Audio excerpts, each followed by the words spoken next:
નમસ્કાર મિત્રો, અત્યારે આપણે તમે જોઈ શકો છો અત્યારના ગણપતિની સ્થાપના ચાલુ છે. મિત્રો, ગણેશજી રોહિતભાઈ હિન્દુ માલકીય ધર્મમાં વિધિ કરી રહ્યા સર્વપ્રથમ છે. પૂજનીય મનાય છે. તો તે છે શ્રી ગણેશજી. ભગવાન શ્રી ગણેશજી શિવ પાર્વતીના પુત્ર તરીકે પૂજાય છે. જો કે ગણપતિ આદિદેવ છે. જેમ સૂર્યનારાયણ દેવ આદિ નારાયણ છે, એ જ રીતે ગણપતિજી પણ આદિદેવ છે. અને એમાંય ખાસ કરીને ભગવાન શ્રી ગણેશજીનો જન્મોત્સવ મનાવવાનો ચતુર્થી તિથિ. સૌપ્રથમ આપણે આ ચતુર્થી તિથિ ક્યારે આરંભ થાય છે અને ભગવાન શ્રી ગણેશજીની સ્થાપનાનું શુભ મુહૂર્ત શું છે તે જાણી લઈએ.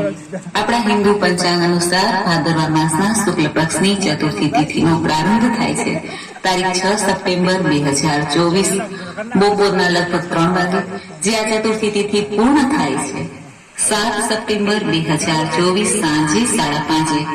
ભગવાન શ્રી ગણેશજીનો જન્મ બપોરના સમયે મનાય છે. એટલા માટે સૂર્યોદય તિથિ પ્રમાણે જોઈએ તો ચતુર્થી તિથિ તારીખ 7 સપ્ટેમ્બર 2024 શનિવારના દિવસે પણ 10 દિવસ માટેના દિવસે આ ઉત્સવ ગણપતિજીની મૂર્તિ વિધિપૂર્વક રોજ ભક્તોએ સ્થાપિત.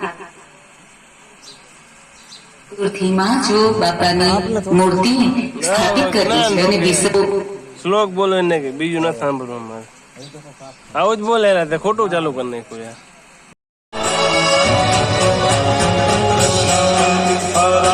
ગૌરી કુમરા ચંદનાથી ઉઠી કુમકુમ કેસરા